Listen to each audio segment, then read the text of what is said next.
Hi, leuk dat je kijkt naar deze video. Ik ben Niels en vandaag geef ik jou 5 tips hoe je de Efteling-sluiting kunt doorkomen. De overheid heeft bekendgemaakt dat de huidige lockdown voor nog minstens 3 weken verlengd gaat worden. Dat betekent dat de Efteling ook zeker nog 3 weken gesloten zal zijn. Daarom geef ik je nu 5 tips hoe je deze sluiting kunt doorkomen. Tip 1. Bezoek het Efteling Golfpark. Ik weet het Efteling Golfpark is officieel niet meer het Efteling Golfpark. Sinds 1 januari 2021 heet het golfpark de Loonse Duinen. Maar op dit moment merk je daar nog heel weinig van.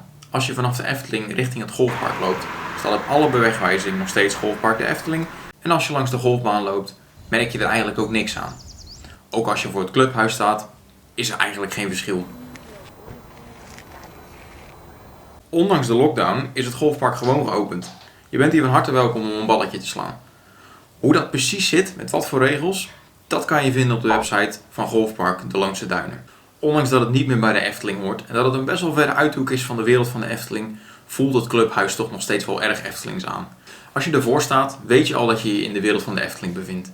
Wel wil ik er even bij zeggen, als je geen intentie hebt om te komen golven, ga niet het clubhuis in. Het clubhuis is in principe gesloten. Het is alleen geopend voor een paar selectieve dingen. Zo is de receptie geopend en kan je naar het toilet.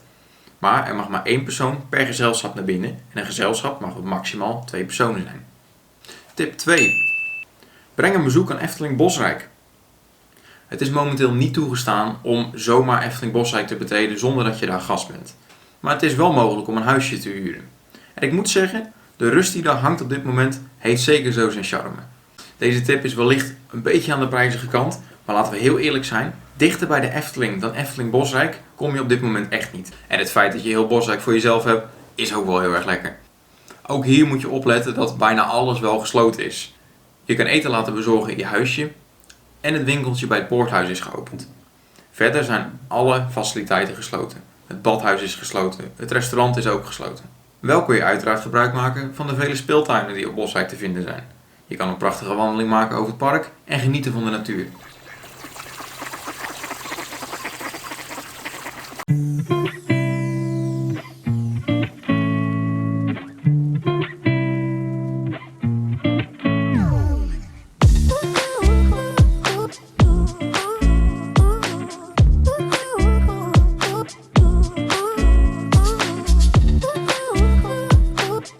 Laten we nou heel eerlijk zijn, waar kan je beter een lockdown doorbrengen dan in dit prachtige bosgebied?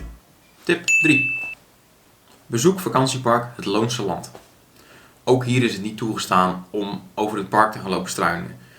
In tegenstelling tot Bosrijk is het Loonse Land op dit moment gesloten. Maar omdat het Loonse Land toegang biedt tot het natuurgebied het Loonse Land, is het wel mogelijk om hiervan gebruik te maken.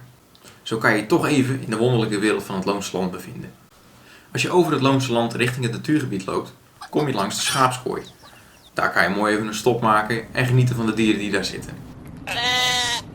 Als je nou teruggekomen bent op het Loonse Land na je rondje in het natuurgebied, kun je hiervan gebruik maken door aan de andere kant van de waterplas terug te lopen langs de proeftuin. Zo kun je toch een rondje maken over het Loonse Land en kan je eventueel aan het einde nog een stop maken bij de kruidentuin. Tip 4. Loop het keienspoor. Dit gaat eigenlijk hand in hand met het Loonse Land en hier doelde ik al een beetje op toen ik het had over een natuurgebied. Aan het Loonse Land vast zit een natuurgebied, wat het Loonse Land heet. In het Loonse Land ligt het keienspoor. Het keienspoor is een wandeling van zo'n 2 kilometer waar 24 keien met allerlei verschillende diersoorten op afgebeeld staan. Deze keien leiden je door het natuurgebied en als je het lijstje van Eftelpedia meeneemt, dan kan je leuk afvinken welke keien je al gehad hebt. Met kinderen duurt de wandeling ongeveer een uur. Wij zelf, 2 volwassenen, hebben er 30 minuten over gelopen. Het keienspoor loopt door een natuurgebied waarvan alles te zien is. En als je goed oplet, kom je ook langs de kathedraal van het Loonse Land. Als je nou wil weten wat dat is, of als je sowieso wil weten wat je nou precies allemaal ziet, dan kan ik je aanraden om de aflevering van Kleine Boodschap te luisteren. Dit is aflevering 179 en deze podcast neemt je mee langs alles wat je op deze route tegenkomt.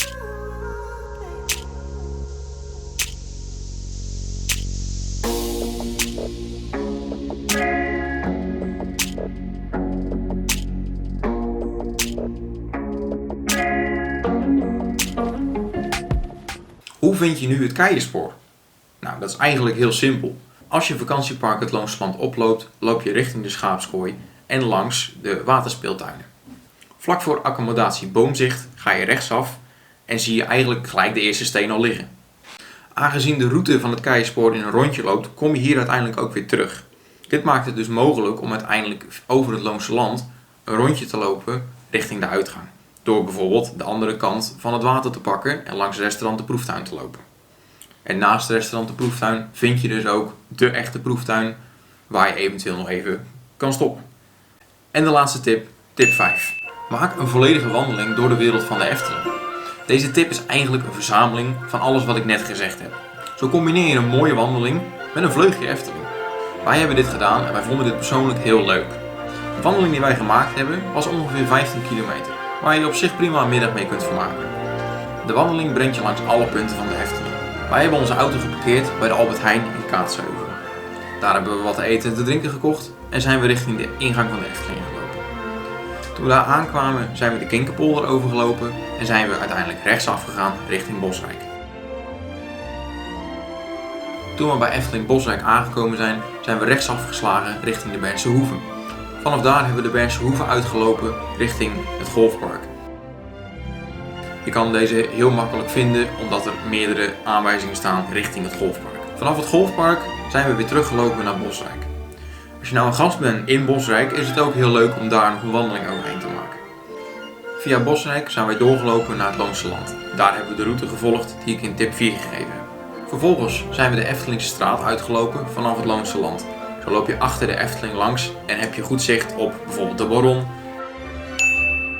Joris en de Draak, de Python en ook een vleugje Vliegende Hollander. Vanaf daar loop je door naar de Horst. De Horst loop je volledig uit en kom je langs het Efteling Hotel. Als je vervolgens de Europalaan onderdoor gestoken bent door de fietstunnel, ga je naar links en steek je daar de straat over. Aangezien het niet mogelijk is om over de Europalaan te lopen, hebben wij aan de Europalaan gelopen over de Pastor Ritraweg. Als je deze weg uitloopt, kom je uiteindelijk vanzelf weer bij de ingang van de Efteling. En vanaf hier zijn wij teruggelopen naar de Albert Heijn. Op deze manier heb je ondanks de sluiting toch een leuke middag in de wereld van de Efteling. Ik hoop dat je iets gehad hebt aan mijn tips. Vond je dit nou een leuke video of vond je mijn tips heel behulpzaam? Geef dan even een duimpje omhoog. Vergeet je ook niet te abonneren.